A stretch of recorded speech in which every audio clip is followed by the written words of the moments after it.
ಯದಾ ಯದಾ ಹಿ ಧರ್ಮಸ್ಯ ಗ್ಲಾನಿರ್ಭವತಿ ಭಾರತ ಅಭ್ಯುತ್ಥಾನಮಧರ್ಮಸ್ಯ ತದಾತ್ಮಾನಂ ಸೃಜಾಮ್ಯಹಂ ಪರಿತ್ರಾಣಾಯ ಸಾಧೂನಾಂ ವಿನಾಶಾಯ ಚ ದುಷ್ಕೃತಾಂ ಧರ್ಮ ಸಂಸ್ಥಾಪನಾರ್ಥಾಯ ಸಂಭವಾಮಿ ಯುಗೆ ಯುಗೆ. ನಮಸ್ಕಾರ ಸ್ನೇಹಿತರೆ. ಭಗವದ್ಗೀತೆಯ ಮುಂದುವರಿದ ಭಾಗ. ಸುಖ ಅಂದರೆ ಏನು? ಅದನ್ನು ಪಡೆಯಲು ಏನು ಮಾಡಬೇಕು? ಅದು ಅಸುಖಿಯನ್ನು ಕಾಡಬಹುದು. ಹಸಿದವನು ಹೊಟ್ಟೆ ತುಂಬ ಊಟ ಮಾಡಿದಾಗ ತೃಪ್ತಿ ಪಡೆಯುತ್ತಾನೆ. ಆದರೆ ಅದು ಶಾಶ್ವತವಾದ ಸುಖ ಅಲ್ಲ. ಮತ್ತೆ ಹಸಿವಾದಾಗ ಮತ್ತೆ ಚಿಂತೆ ಕಾಡುತ್ತದೆ. ಇದರಿಂದ ಅದು ಶಾಶ್ವತ ಸುಖ ಅಲ್ಲ ಎಂದು ತಿಳಿಯುತ್ತದೆ. ಶ್ರೀಮಂತ ನನ್ನ ಸುಖಕ್ಕಾಗಿ ಹುಡುಕಾಟ ನಡೆಸುತ್ತಾನೆ. ಆದರೆ ನಮ್ಮಲ್ಲೇ ಅಡಗಿದೆ ಸುಖ ಅನ್ನುವುದು ಎಂದು ಗೊತ್ತಾಗುವುದಿಲ್ಲ. ಅವನಲ್ಲಿ ಇರುವ ಅಜ್ಞಾನವೇ ಅದಕ್ಕೆ ಕಾರಣ. ನಾವು ಎರಡು ರೀತಿಯ ಸ್ವಭಾವಗಳನ್ನು ಹೊಂದಿರುವವರನ್ನು ನಾವು ಕಾಣುತ್ತೇವೆ. ಒಬ್ಬನಿಗೆ ಬೇರೊಬ್ಬನಿಗೆ ಹೋಲಿಸಿಕೊಂಡು ಕರುಬುವುದು, ತಮಗೆ ಸಿಗದೇ ಇರುವುದು ಬೇರೊಬ್ಬನಿಗೆ ಸಿಕ್ಕಿತ್ತಲ್ಲ ಎಂದು ಕೊರಗುವುದು. ಮತ್ತೊಬ್ಬ ನಾನು ಮಾತ್ರ ಸುಖ ಪಡಬೇಕು, ಬೇರೆಯವರು ಯಾವತ್ತೂ ಸುಖ ಪಡಬಾರದು ಎಂಬ ಅಸಹನೆ ಅವನ ಮನಸ್ಸನ್ನು ಕೆಡಿಸಲು ಕಾರಣವಾಗುತ್ತದೆ. ಜಗತ್ತಿನಲ್ಲಿ ಎಲ್ಲರಿಗೂ ಬದುಕುವ ಅಧಿಕಾರವಿದೆ. ಬೇರೊಬ್ಬರನ್ನು ನಾವು ಹೋಲಿಸಿಕೊಂಡು ಸಂಕಟ ಪಡುವುದರಿಂದ ಸಂಕಟಕ್ಕೆ ಸಿಕ್ಕಿ ನಾವೇ ನರಳುವುದು. ಬೇರೆಯವರ ಬದುಕಿನಲ್ಲಿ ಇಣಿಕಿ ಅವರ ಜೀವನವನ್ನು ಅಳತೆ ಮಾಡುವುದನ್ನು ಬಿಟ್ಟು ನಮಗೆ ಕೊಟ್ಟಿರುವ ಜೀವನದಲ್ಲಿ ತೃಪ್ತಿಯಿಂದ ಬಾಳುವುದನ್ನು ಕಲಿತಾಗ ಸುಖ ನಮ್ಮದಾಗುತ್ತದೆ. ನಮ್ಮ ಬದುಕಿನ ಬಗ್ಗೆ ಮುಂದೇನು ಎಂದು ತಿಳಿಯದ ನಾವು ಬೇರೊಬ್ಬರ ಜೀವನ ಸುಖವಾಗಿರಬಾರದು ಎಂದು ಆಶಿಸುವುದು ಅಥವಾ ನಮ್ಮ ಜೀವನ ಹೀಗೆ ಇರಬೇಕೆಂದು ಆಗದ ಕನಸನ್ನು ಕಾಣುವುದು ಮೂರ್ಖತನವಾಗುತ್ತದೆ. ಇದು ನಮ್ಮ ಇಂದ್ರಿಯಗಳು ತಂದುಕೊಡುವ ವೇದನೆಗಳು. ಜ್ಞಾನಿಯಾದವನು ಸುಖವನ್ನು ತನ್ನಲ್ಲಿ ತಾನು ಕಂಡುಕೊಂಡವನು. ಹೊರಗಿನ ಯಾವ ವಿಷಯ ವಸ್ತುಗಳು ಅವನಿಗೆ ಬೇಕೆನ್ನಿಸುವುದಿಲ್ಲ. ಅಂತರಂಗದಿಂದ ಪರಮಾತ್ಮನ ಕುರಿತು ಧ್ಯಾನ ಮಾಡುವುದರಲ್ಲೇ ಸುಖವನ್ನು ಕಾಣುತ್ತಿದ್ದಾನೆ. ಹೊರಗಿನ ವಿಷಯ ವಸ್ತುಗಳು ಯಾವುದೂ ಅವನ ತಂಟೆಗೆ ಬರುವುದಿಲ್ಲ. ಆಧ್ಯಾತ್ಮದ ವಿಷಯಗಳು ಭಗವಂತನ ಲೀಲೆಗಳು. ಅವನನ್ನು ಪಡೆಯುವ ಬಗ್ಗೆ ಎಲ್ಲವೂ ತಿಳಿಯುವ ಆಸೆ ಗರಿಕೆದರಿದೆ. ಬಗೆದಷ್ಟು ಸಿಗುವ ಅನುಭವದ ರತ್ನಗಳು. ಅದರಲ್ಲಿ ತನ್ಮಯತೆಯನ್ನು ಸಾಧಿಸಿರುವ ಅವನಿಗೆ ಉಪನ್ಯಾಸ ಗ್ರಂಥಗಳು ಇವನ ಮನಸ್ಸಿಗೆ ಸರಿಹೊಂದುವಂತೆ ಮಿತ್ರರು ಇವನ ಆನಂದ ಹೆಚ್ಚಿಸಲು ಕಾರಣರಾಗಿದ್ದಾರೆ. ಭಗವಂತ ತನ್ನ ಬಳಿಗೆ ಬರಲು ಮಾರ್ಗದರ್ಶಕರಾಗಿ ಇವರ ರೂಪದಲ್ಲಿ ಬಂದಿರುವನು ಎಂದು ಭಾವಿಸಿದಂತಾಗಿದೆ. ಕತ್ತಲು ಕರಗಿ ಜ್ಞಾನದ ಬೆಳಕು ಹರಿದು ವೇದೋಪನಿಷತ್ತಿನ ಉಗಮ ತನ್ನಲ್ಲಿ ಹರಿಯುತ್ತಿರುವುದು ಅರ್ಥವಾಗಿದೆ. ಒಳಗಿನಿಂದ ತೇಜಸ್ವಿಯಾಗಿರುವ ಭಗವಂತನನ್ನು ಕಾಣುತ್ತಿದ್ದಾನೆ. ಒಮ್ಮೆ ಕಂಡಿದ್ದು ತೃಪ್ತಿಯಿಲ್ಲ. ದೇವರು ಸರ್ವೋತ್ತಮ ಎಂದು ಗೊತ್ತಾಗಿದೆ. ಅವನನ್ನು ಸೇರಲು ದಾರಿ ಸಿಕ್ಕಿದೆ. ಯಾರು ಅಂಥ ಸುಖ ದಿವ್ಯ ಜ್ಯೋತಿಯನ್ನು ಪಡೆದಿರುವನೋ ಅವನು ಬ್ರಹ್ಮನೇ ಆಗುವನು. ಕ್ಷೀಣಕಲ್ಪಶರಾಗಿ ದ್ವಂದ್ವರಹಿತರಾಗಿ ಜಿತೇಂದ್ರಿಯರು ಸರ್ವಭೂತ ಹಿತದಲ್ಲಿ ನಿರತರಾಗಿರುವವರು ಆದ ಋಷಿಗಳು ಬ್ರಹ್ಮ ನಿರ್ವಾಣವನ್ನು ಪಡೆಯುವರು.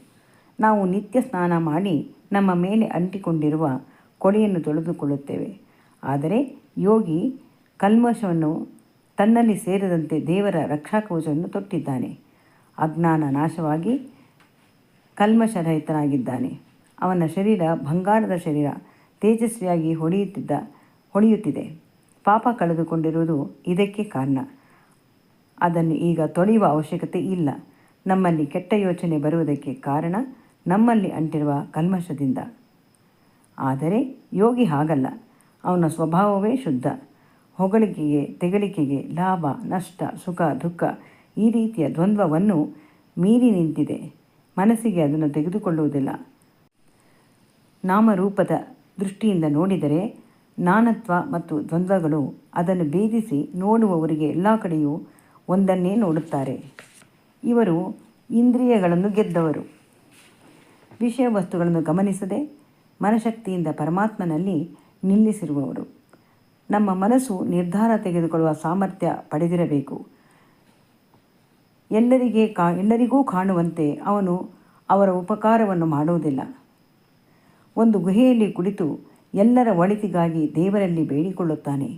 ಯಾವ ರೀತಿ ಭೇದವನ್ನು ಕಾಣದೆ ತನ್ನ ಹಾಗೆ ಬೇರೆಯವರು ಸುಖ ಶಾಂತಿಯಿಂದ ಬದುಕಬೇಕೆಂದು ಬಯಸುತ್ತಾನೆ. ಲೌಕಿಕ ಬಂಧನವನ್ನು ಕಳಚಿಕೊಳ್ಳಲು ಬಯಸುತ್ತಾನೆ.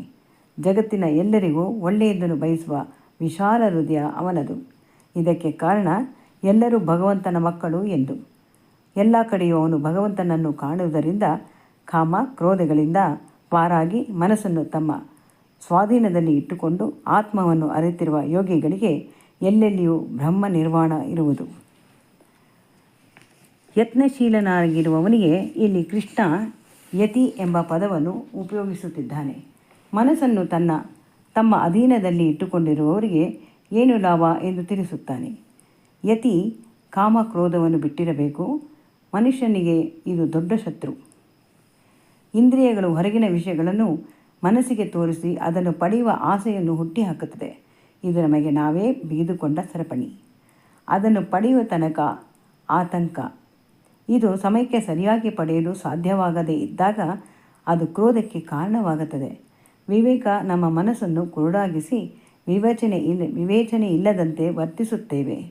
ಯತಿ ಪರಬ್ರಹ್ಮನ ಆನಂದವನ್ನು ಕಂಡವನಿಗೆ ಬೇರೆ ಯಾವುದು ಬೇಕೆನ್ನಿಸುವುದಿಲ್ಲ. ಯಾವುದು ಬೇಡವಾದವನಿಗೆ ಕೋಪ ಮಾಡಿಕೊಳ್ಳಲು ಕಾರಣವಾದರೂ ಏನಿರುತ್ತದೆ? ಕಾಮದಿಂದ ಮುಕ್ತನಾದವನು ಕ್ರೋಧಕ್ಕೆ ಅಲ್ಲಿ ಆಸ್ಪದವಿಲ್ಲ. ಮನಸ್ಸು ಅಂತರ್ಮುಖಿಯಾಗಿಸಿಕೊಂಡಿದ್ದಾನೆ. ಮನೋನಿಗ್ರಹದಿಂದ ಅವನಲ್ಲಿ ಅದ್ಭುತ ಶಕ್ತಿ ಬಂದಿದೆ. ಪರಮಾತ್ಮ ನಾಮರೂಪದ ಹಿಂದೆ ತಾನು ಎತ್ತ ನೋಡಿದರೂ ಅವನ ದರ್ಶನ ಕಂಡುಬರುವುದು. ಅಜ್ಞಾನಿಗೆ ಮರ ಗಿಡ ಪ್ರಾಣಿ ಮೊದಲಾದ ಹೊರಗಿನ ದೃಶ್ಯ ಕಂಡರೆ ಜ್ಞಾನಿಗೆ ನಾಮರೂಪದ ಹಿಂದೆ ಇರುವ ಪರಮಾತ್ಮ ಕಾಣುತ್ತಾನೆ. ಹೊರಗಿನ ಯಾವ ವಿಷಯ ವಸ್ತುಗಳು ಅವನಿಗೆ ಬೇಕೆನ್ನಿಸುವುದಿಲ್ಲ. ಅಂತರಂಗದಿಂದ ಪರಮಾತ್ಮನ ಕುರಿತು ಧ್ಯಾನ ಮಾಡುವುದರಲ್ಲೇ ಸುಖವನ್ನು ಕಾಣುತ್ತಿದ್ದಾನೆ. ಹೊರಗಿನ ವಿಷಯ ಬಿಟ್ಟು ದೃಷ್ಟಿಯನ್ನು ಹುಬ್ಬುಗಳ ನಡುವೆ ಇಟ್ಟು ಮೂಗಿನ ಮೂಲಕ ಉಸಿರಾಡುವ ಪ್ರಾಣಾಯಾಮವನ್ನು ಸಮ ಮಾಡಿ ಇಂದ್ರಿಯ ಮನಸ್ಸು ಬುದ್ಧಿಗಳನ್ನು ನಿಗ್ರಹಿಸಿ ಮೋಕ್ಷ ಪಾರಾಯಣನಾಗಿ ಇಚ್ಛೆ ಭಯ ಕ್ರೋಧವನ್ನು ಬಿಟ್ಟ ಮುನಿ ಯಾವಾಗಲೂ ಮುಕ್ತನೇ. 27-28ರ ಅಧ್ಯಾಯವನ್ನು ಭಗವದ್ಗೀತೆಯ ಮುಂದಿನ ಭಾಗದಲ್ಲಿ ತಿಳಿಸುತ್ತೇನೆ. ನಮಸ್ಕಾರ ಗೆಳೆಯರೆ.